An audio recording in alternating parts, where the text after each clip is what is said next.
Hello everyone, welcome to another video. I hope that you are very, very well. Today I've got some books to recommend. This is a recommendation video on a book channel. Are we surprised? No. The theme is LGBTQ+ History Month because in the UK that is celebrated in February, and it's been a couple of years since I did this video, so I thought it was time to update you with some more books that I have read since I last did an LGBTQ History Month video.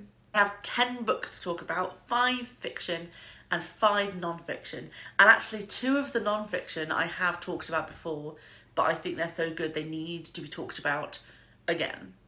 When I was sort of curating this list, especially with the fiction books, I was specifically looking for books that kind of linked in with real people's lives and stories. I love historical fiction, I love queer fiction, I love queer historical fiction. I love queer joy historical fiction where it's sort of a fantastical, fictionalised, isn't it wonderful that we can all be living in the past and also have these sort of very modern sensibilities and have this like escapism, and I really love those books, but I decided not to feature those today. I felt like today I really wanted to talk about books that touched more upon real life experience, and that doesn't mean they're all sad books. Some of them are really happy books, but I really wanted books that were about real history in at least some small smidge of a way. It's a really tough time at the moment for all queer people, especially for trans people and gender non-conforming people, and I just really wanted to kind of highlight some of the things that led to this point, both in the fiction and the non-fiction. That doesn't go for all of the books, but for most of them on this list. So without any further ado, let's get into the first book, which is a joyful book. It's such a wonderful book, and it was actually one of my best books I read in 2024, and that is Northern Boy by Iqbal Hussein. And this is, I hadn't even tagged this as historical fiction, that's how recent it is, but it starts in the 1980s and follows this main character, this boy who lives in the northeast of England, or is it northwest? Northwest, Blackburn. And during the time period that this book covers in the UK was Section 28, which was a law that prevented any discussion of anything related to gayness in an educational setting at all. Completely, 100% banned. And this actually was still in effect when I started primary school, and even though I didn't really feel the direct effects of it, it still had lingering effects for probably about a decade, I would say, on the British educational system. And it's something that's still going on today, especially in the USA, we're seeing a lot of it, which is why I wanted to sort of bring this book in. I thought it really overlapped with those themes really well. So the main character is Rafi, and he wants to perform, he wants to be on the stage, he wants to sing and act, that's all he wants out of life, and that doesn't fit with the life that he is expected to have growing up as a person of colour from Pakistani background in Blackburn. I think it's semi-autobiographical, I don't know how much overlaps with the author's life, but it's such a, in many ways, a joyful read because it is about someone finding their joy and following their dreams, but there's a lot of sadness as well. There are difficult family relationships along the way. It does also touch on the AIDS crisis and how that impacted Rafi growing up in the 1980s and his family's perception of what that meant for someone to be gay and how that changed their perception there. So lots of really interesting topics touched on and lots of very moving storylines, but mostly it's joy. It's mostly joy. I've been holding this the wrong side the whole time. I just realised I carefully framed so I could hold it this side, fully forgetting I'm left-handed. Next on the list is Charming Young Man by Elliot Schrafer. And this is about Leon Delafosse, who was a real person. We don't know basically anything about his life, but we know some of the circles he moved in, some of the people he might have known, and this book sort of imagines what his life could have been like. There's a pianist and a composer living in Paris in the 19th century, and a lot of the characters that he comes into contact with in this book are very well-known, well-established figures in the art world, and again, very famous queer figures. And it's sort of about how he interacts with that world and trying to find his place as a bit of an outsider in terms of his class as well, and how that sort of intersects with his queerness and with his friendship groups. It was a really enjoyable read. I had such a good time with it. I always love books about music because I'm a musician, so that was something really nice as well that I really enjoyed about this one. Moving on now to The Low Road by Catherine Quamby. This is, I was about to say it's a historical fiction. They're all historical fictions. This is a history video. This is set in early 19th century Britain and follows two young women who their paths cross in the workhouse, and it follows the different ways that the different routes their lives take, and eventually they do find their way back to each other, and they have this romance. And what I really loved about this book is I really felt that the way the characters felt about their queerness felt very true to the time period. I can't say that for sure, but the way that they saw their own relationship, it wasn't in modern terms. It felt like it felt like how women at the time might have thought about their relationships, their romantic relationships with each other. It does not shy away from hardships. It really does sort of look at what might have been the toughest things people had to face in that time and the real difficulties that people faced. But it does it has just enough joy to give you hope as you're reading this book. And it's just beautifully written, stunningly written. I loved it. The next one actually isn't a historical fiction, which, as I just said, is the premise of this video, but it is about queer history, and that is Where We Go From Here by Lucas Rocher. It is a contemporary book about modern characters dealing with HIV and sort of dealing with the weight of the history that comes with it, and finding a way to kind of honour that history while also living in the present and overcoming the stigma that comes with that history. It's been translated from Portuguese. The author is Brazilian, and it also looks a lot at the LGBTQ scene and community in Brazil, which I thought was really sort of eye-opening from a very European perspective, to read about a whole other culture and how the LGBT community exists in that culture as well as in my own and in others that I might be more familiar with.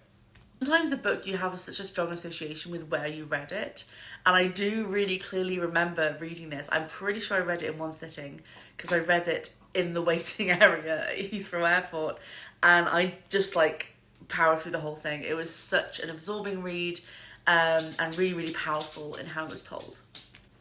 Mackie's come to say hello for our next book, haven't you? You say hello to everyone? Nope, you just want to chew your favourite stick, don't you? The final fiction book that I'm going to be talking about is Trouble by Lex Croucher. I love Lex Croucher's Regency books, and this one was my favourite of all of their Regency books so far. I'm hoping there will be more. And it's sort of kind of Sound and Music-y, that you have a governess that comes, there's a captain with children, and it was an MF romance between two bisexual characters, and I really loved how this was brought into their characters and into their backstory as well. I don't want to spoil anything, but it just sort of made perfect sense for them in the world. The way it was done, it was brilliant.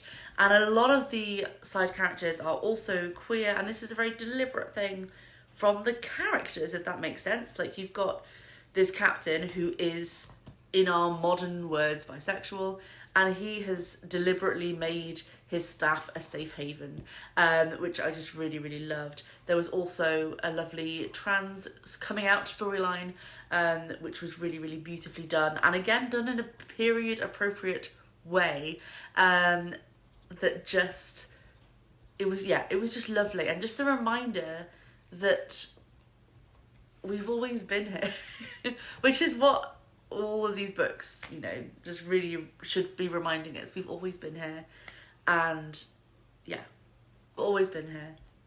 And that's what this book really sort of celebrates, which is something always worth celebrating and always worth remembering and reminding other people as well in this messy, messy time we live in. So those are the 5 non-fiction books I wanted to talk about. We're going to go straight into the non-fiction. And the first one is one I only finished last week, I think. It's called Who's Afraid of Gender by Judith Butler. This might be the best book I've ever read. It was incredible, just absolutely incredible. Judith Butler is one of the biggest modern writers on, like, academic writers on feminism. I'd read some of their work when I was an undergraduate, and I hadn't read any since. And now I'm like, I should go back. I should read more. This particular book is about how the word gender and the concept of gender has been weaponized, and why some people are afraid of it, why it has been used to stoke fear and hatred, and how it has, and the sort of links to misogyny and homophobia, and then by extension xenophobia, colonialism, racism. They're such a good writer, and they just bring it all down to exactly, lay it out so clearly, not a stone unturned. Really, really excellent, and just kind of just put so many things in perspective for me, and made so much sense of the, if I say made sense of the hatred we're seeing, in a way that, like, I see it now and I go, this is why you hate. You shouldn't. I know why you do, and you shouldn't, you know? Yeah, it's just absolutely incredible. Every paragraph is like a mic drop moment. I kept turning to Amy, to my fiance, to be like, you have to hear this, just reading passages to her. It was amazing, really, really incredible. Next up is actually an anthology, and I'm going to hold it up on the correct side, and that is We Can Do Better Than This. This is 35 essays in this book. It didn't feel like 35 when I was reading it, from all different people, from all different walks of life.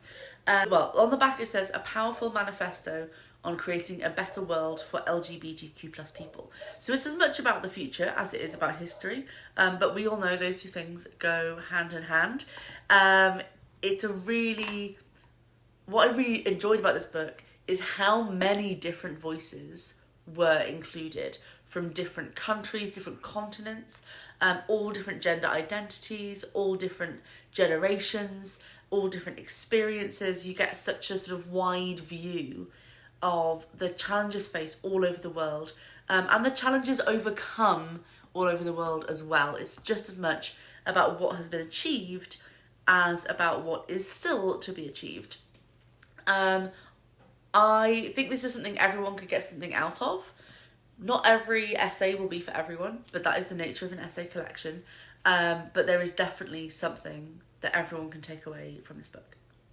Next up is Queer as Folklore, which is an iconic title, by Sacha Coward, and this is exactly as it looks and says on the tin. It's about the relationship between queerness and folklore and mythology and mystical things, from every perspective.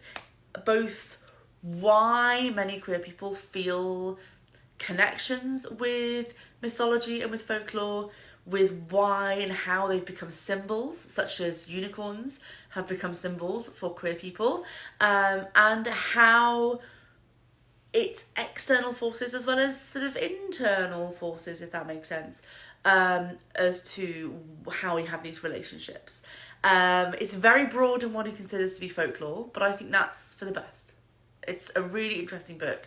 It covers all sorts of different bases: mermaids, unicorns, werewolves. Hello, yes. Even robots and aliens, which are a kind of modern folklore.